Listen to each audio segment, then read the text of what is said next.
Blake Alexander rolling in next, driving for Pronto Auto Service Center and Head Contractors and Engineers.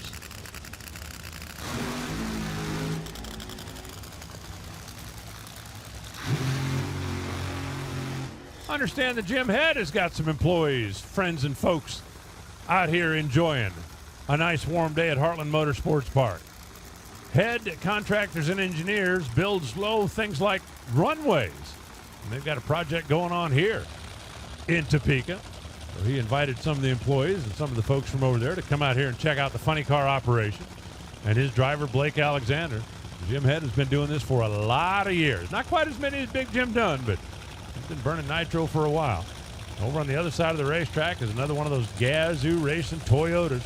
This one is driven by the reigning two-time world champion of the Camping World Drag Racing Series. That is Ron Capps, the Napa Auto Parts Gear Wrench Toyota. Capps, who now owns the team, who's part of that Don Schumacher organization for the last many years in his career. Coming in here, he is now the team owner at Ron Capps Motorsports. Has taken a big move forward. Still working with Dean Antonelli, John Medlin, the same team that they won the championship with. But now Ron Capps has to sign everybody else's check instead of just depositing his own.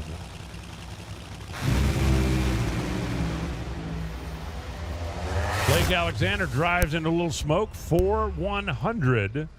307 miles an hour for Ron Capps. 4.100. Looked like it was pushing over pretty close to the center line down there, but he's able to keep it on his side of those orange blocks. So a solid, if not spectacular, run for Ron Capps, who will stand on his 4 flat from yesterday. It looks like Jacob Green down on the start line. Let's check in with him.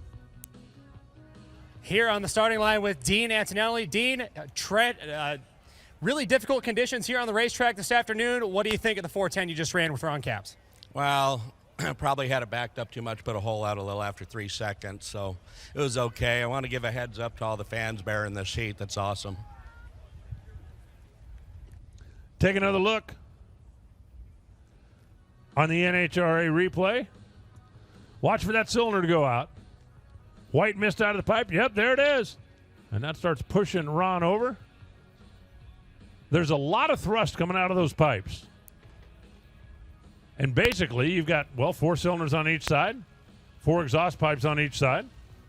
As long as they're all firing, well, you're firing straight. When one of them goes out, and it's much worse on a funny car simply because of the short wheelbase, it's kind of like having 4 jet thrusters on one side, only 3 on the other, and it'll have a tendency to drive towards the dead pipe. You saw a perfect example of it right there on that Gazoo Toyota, sponsored by Napa Auto Parts.